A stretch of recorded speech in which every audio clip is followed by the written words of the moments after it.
West versus the Soviet Union, what we can say without any trace of exaggeration is that the Russia of Vladimir Putin has threatened with unspecified military action EU members, Poland and the Czech Republic, if they deploy elements of the U.S. missile shield aimed at eventual Iranian nuclear weapons.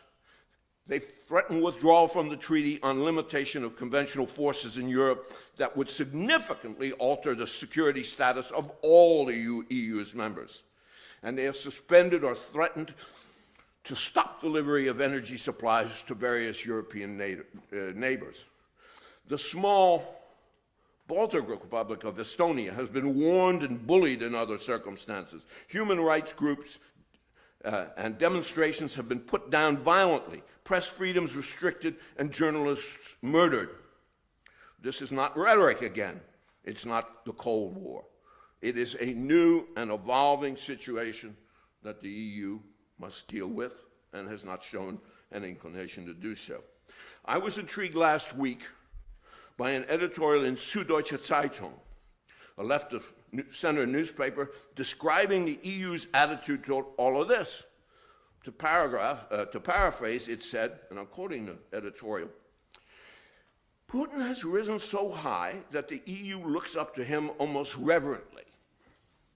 There can be scarcely any other explanation for why the EU has reacted to the Estonian-Russian row so late and so timidly. Only a well-meaning person could call it quiet diplomacy.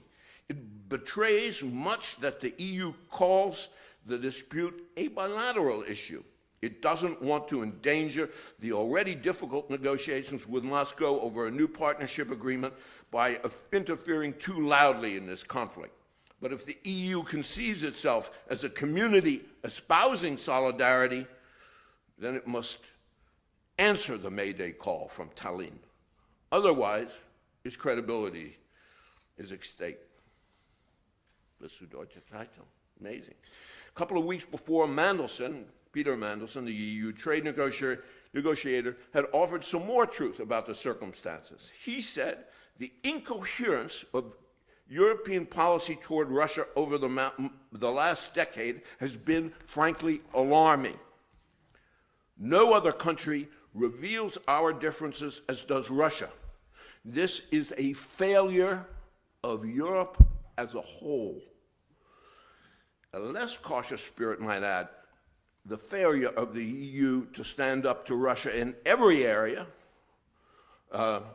not only will disperse the allegiance of its members, but lose the respect of the rest of the countries of the world, be it China, the United States, or a dozen small places.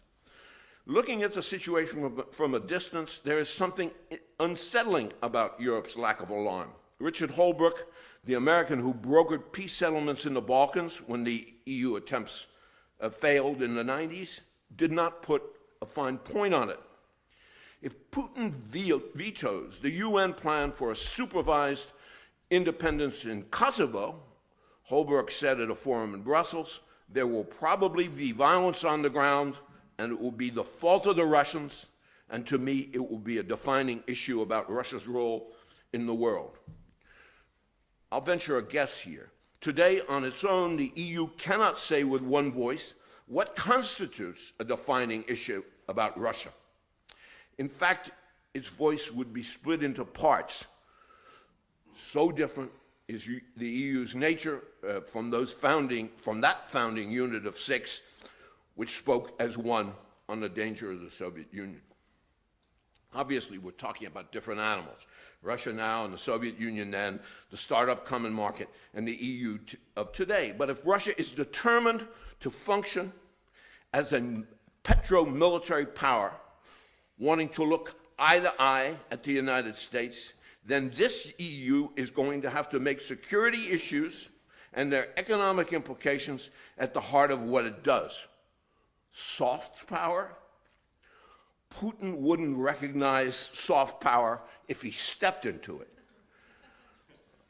I don't imagine that anything like a concerted EU position will be on display at the Russian-EU summit in Samara on the Volga next week.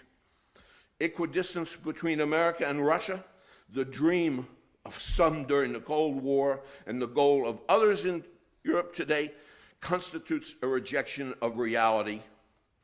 And this is the reality of the future. Carl Bildt, the Swedish foreign minister, remember that Sweden is a neutral country, talking about Putin's now infamous speech in Munich this February, said, "If this is the Russian tone now, think of what it will likely be in 4 or 5 years. The EU will not function as a body in the future with half its members living under the daily threat of blackmail and the others telling them, don't worry about it, relax. I am not sure at all under these circumstances that the EU will be able to reinvent itself as a political power with its own credible defense capability. I am not sure at all that regardless of how it recasts its institutions, whoever it might call, foreign minister or even president, that person will be perceived as a genuine leader carrying something approaching leadership. What to do? For God's sake, keep talking to Russia, but from a position of confidence and strength, which means taking seriously the existential fears of a large segment of the EU membership. Work on a more organic relationship with NATO, its plans for securing energy supplies, and its institutional capability for an ongoing security dialogue with Russia.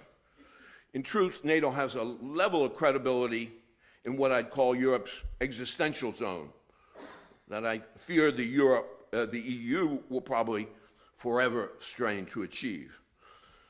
Convince the Americans, as Angela Merkel has tried to do, that there really is a future for a closer organic commercial relationship between the United States and the EU. It's a good way to reinforce America's now growing realization that it must listen to Europe on issues of global importance. I said, listen, no, I didn't say more. And most of all, listen to Europe on how to deal with Russia.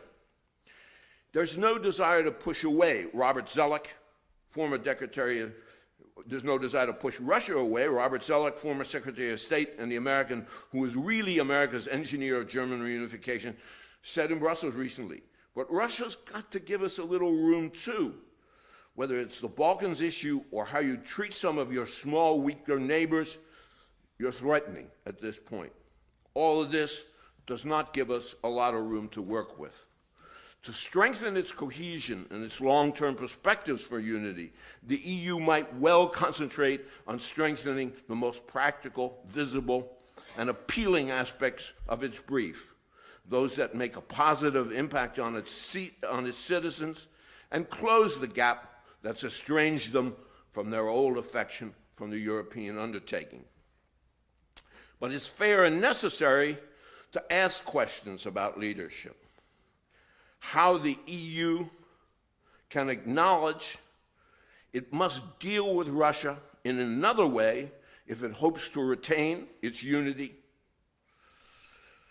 and credibility, and if those two issues are not, at this point, its absolute priority.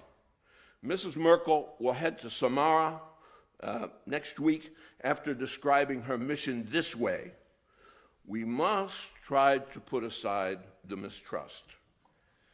I'd say that's a diplomatic euphemism that serves no purpose in terms of Europe's future.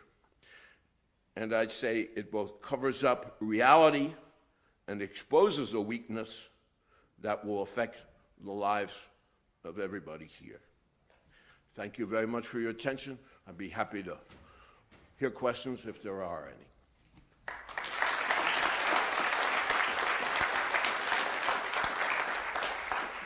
Thank you very much for, once again, a courageous, sharp analysis of the present state of Europe. Perhaps I should not use the racial metaphor